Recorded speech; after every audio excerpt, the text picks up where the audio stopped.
is a system of marks used in writing to clarify meaning, structures, and tone.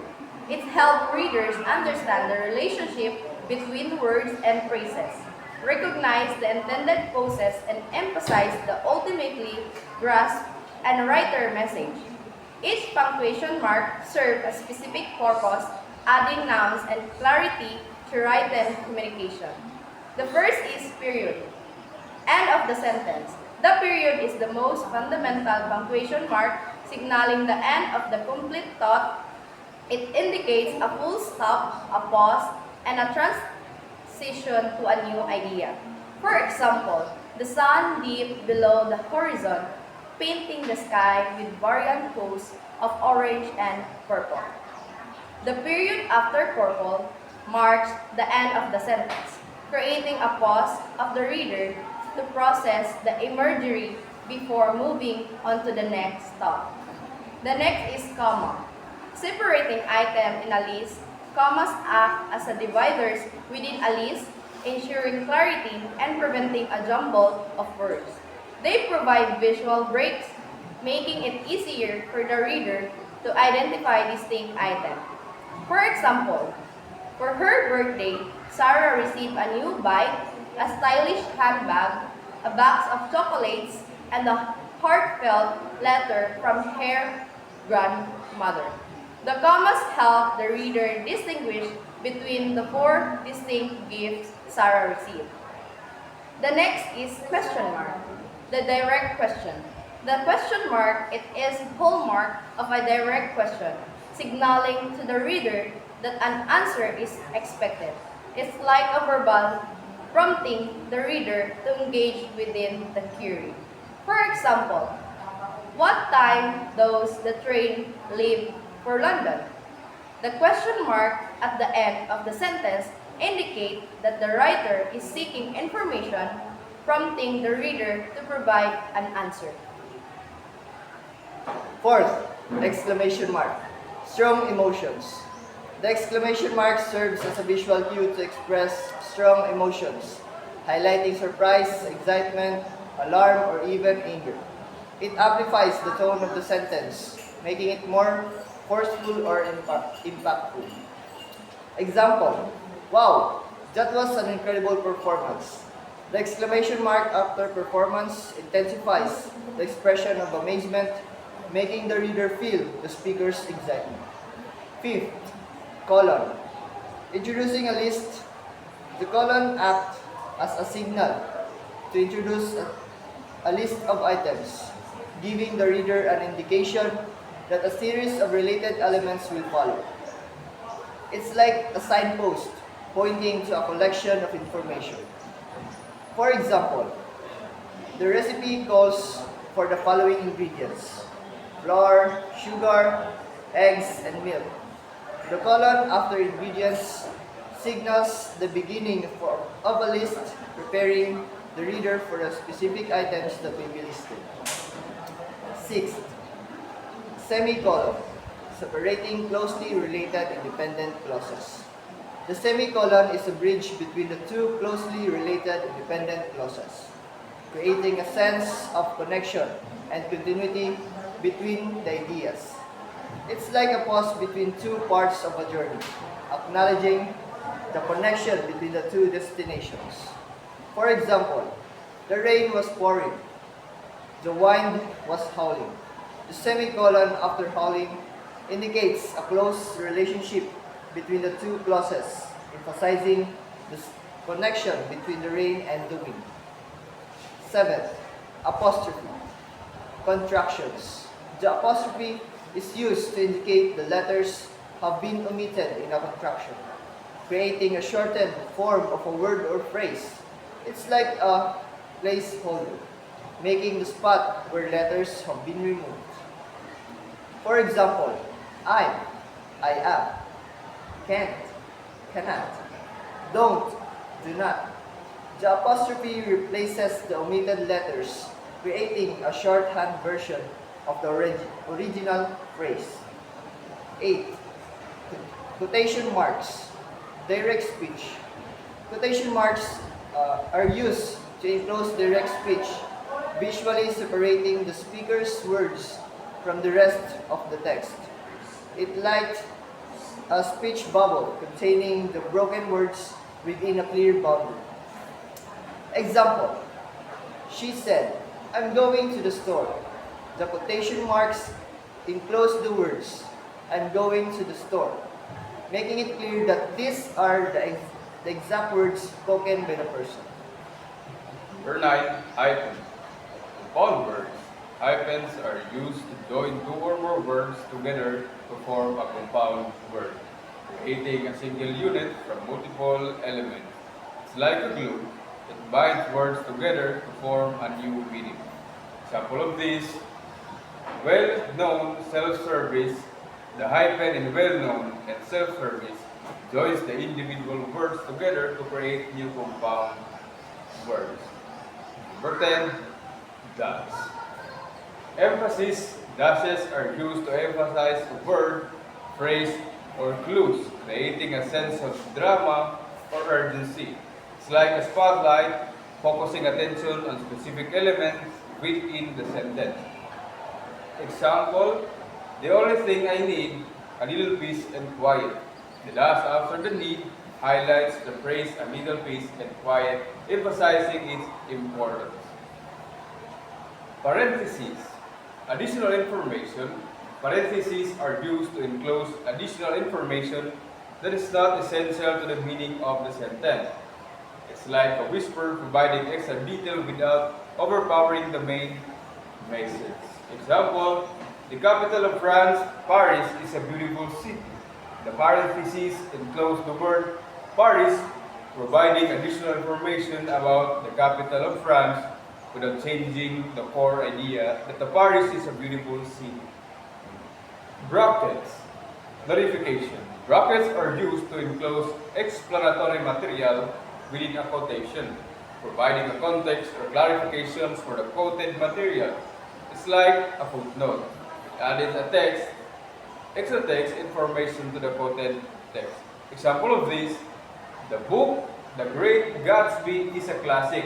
The brackets enclose the title The Great Gatsby, clarifying the book being referred to in the quotation. Remember, punctuation is a dynamic system. The rules can vary depending on the style, guide, or context. The best way to master punctuation is to read widely and to pay close attention to how punctuation is used in the writing of others. Good day, Miss. Today, we're going to discuss about the rules of capitalization. So what are English capitalization rules? English capitalization rules require that the first letter of certain words is capitalized. Specifically, the first word of a sentence, the pronoun I, and proper nouns like names are capitalized. Three types of words are capitalized in English. The first word in a sentence, the pronoun I, and proper nouns. Proper nouns, specific names for a particular person, place, or thing, are always capitalized in English, no matter where they fall in a sentence. Depending on the sentence, there are different rules for capitalization after punctuation, like quotation marks, colons, and semicolons. Knowing which types of words to capitalize is an important part of learning English capitalization rules. But given that some words are capitalized only in certain situations, and some words like they should be capitalized but aren't, how can you tell which is which? So, here are 13 capitalized words and examples of capitalization. First, capitalize the first word in a sentence. Here's an easy rule to follow whenever you start a sentence. Capitalize the first letter of the first word. It's as simple as that. Examples. This sentence includes proper capitalization. Are you ready to learn more capitalization rules? You should also capitalize the first letter of each line in a letter or an email. Example. Please don't hesitate to reach out with questions. Sincerely, Alex. Second, capitalize the pronoun I. Capitalize I when using it as a pronoun anywhere in a sentence. Example, before I head home, I need to run some errands. Number 3, capitalize proper nouns and names. A proper noun is a type of noun that refers to a specific person, place, or thing by its name. Proper nouns are always capitalized in English, no matter what they are called in a sentence. They are sometimes called proper names because they endue nouns with a specific name. Proper nouns are the opposite of common nouns that represent a general people, places, or things, but nothing specific. If they are proper nouns, a person's first and last names are capitalized. Likewise, capitalized middle names, nicknames, and suffixes like Junior. Example number 1 is Martin Luther King Jr. is my personal hero. Example number 2, after getting his start in wrestling, Dwayne "The Rock" Johnson became a popular actor. Historical names that include descriptive words often follow the rules for the capitalization. Prominent words are capitalized, but small words like the or of are not. Example number 1. Have you ever wondered how Ivan the Terrible got his name? Example number 2. Maria of Aragon had 4 children. Some names are capitalized only in certain situations and lowercase in others. Directions like north and west are typically lowercase but capitalized when they're part of the geographic name, like the West Coast. We'll get more into geographic names and places later. Example number 1, the map says we should head north for 30 more miles. Example number 2, being from the West Coast is a source of pride for her. Number 4, capitalize the majority of titles. Capitalization in titles is where a lot of capitalization errors originate. The title of any piece of creative work, books, movies, songs, poems, podcast episodes, comic book issues, and etc. requires a capitalization, but only certain words in the title are capitalized. So, what words need to be capitalized in titles? The first word in a title is always capitalized. Nouns, pronouns, verbs, adjectives, and adverbs must also be capitalized in titles. Small words like articles, the, a, an are generally lowercase unless they're the first word in title. Conjunctions, which is and, yet, and if, and prepositions like to, at, in are sometimes capitalized, but it depends in your style guide. For example, the catcher in the rye.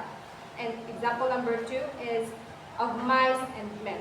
So, number 5, capitalize job titles, position, and honorifics when titles and positions are used as part of a proper noun. They are capitalized when they refer to the general job or position. They are lowercase. Example, the next president may be from a different region than President Mujica. Abbreviated honorifics like Mr. and Miss are typically capitalized. Example, have you seen Miss Cook around the neighborhood lately? So number 6, capitalize places. If you are using the name of a place, capitalize it. This applies to everything from the tiny Deer Creek to the massive planet Jupiter.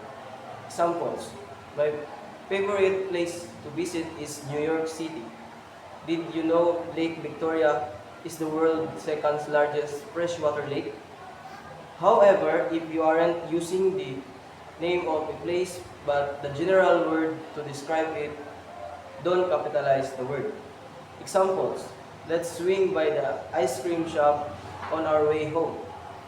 I think the ice cream shop with the best toppings is Sweet Scopes. Number 7, capitalize countries, nationalities, and languages in English countries. Nationalities and languages are capitalized. Country names fall under the categories of places, and by extension, the names of the people who live there and the adjectives form of their culture and also capitalized. This includes languages. For example, our favorite football team will be competing in Spain this summer. Do you think they're prepared to go against a team of Spaniards? I hope they enjoyed authentic Spanish cuisine during their trip. I hear the team is learning how to speak Spanish beforehand. So, number 8, capitalize institutions. Companies, businesses, brands, and etc. The names of institutions like companies, brands, businesses, and other organizations are also proper nouns. Some small words like prepositions may still be lowercase in such names. For example, I'm thinking of buying a new Volkswagen. She worked at Bank of America for years. If you're referring to a department by its proper name, capitalize it. However, keep it lowercase if referring to a general department as a common noun. For example, she's a professor in the psychology department. I didn't even know how school had a psychological department. Capitalize specific periods and events. Capitalize periods and events when they refer to a specific period or use proper nouns in the title. For example, in the Roaring Twenties, wealth was always on display. During the American Civil War, many lives were lost. Time periods are not capitalized when they refer to non-specific events or a general time period such as centuries or decades. For example, before the 90s, most people had never heard of a website.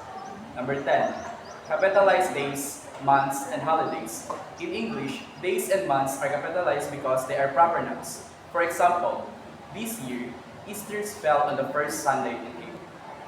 When words like day or month are used generally, they are not capitalized. However, if they are a part of a holiday name, they count as a proper noun and are capitalized.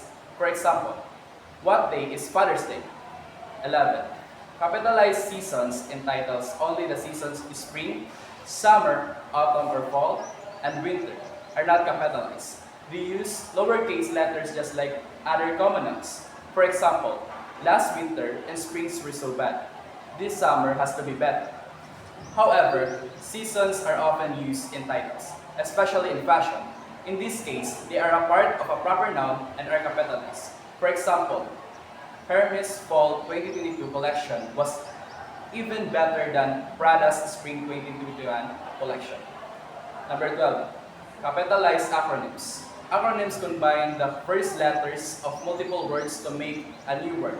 Typically, these use all capital letters. However, the spelled out form of the acronym is capitalized only if it is a proper noun. For example, WHO or World Health Organization, UFO or Unidentified Flying Object. Some acronyms are used so often that they become so separate words and use lowercase letters instead. For example, the word scuba started as an acronym for self-contained underwater breathing apparatus, but now it's a common word on its own that's spelled in lowercase letters. 13. Capitalize family titles. The capitalization of family titles can be a confusing topic. Family titles like mom or uncle can be either proper nouns or common nouns. In short, capitalize them when they're used as proper nouns, but don't when they're used as common nouns. For example, I have to ask my dad, can I go to the movies, Dad? When family titles are used as common nouns, there is usually an article like the, a, an, or a possessive adjective like my, your, our, etc. In front of them, keep the family title lowercase if you see an article or possessive adjective. For example, she was looking forward to become an aunt. My uncle hates when I call him uncle, Joe, because it makes him feel old.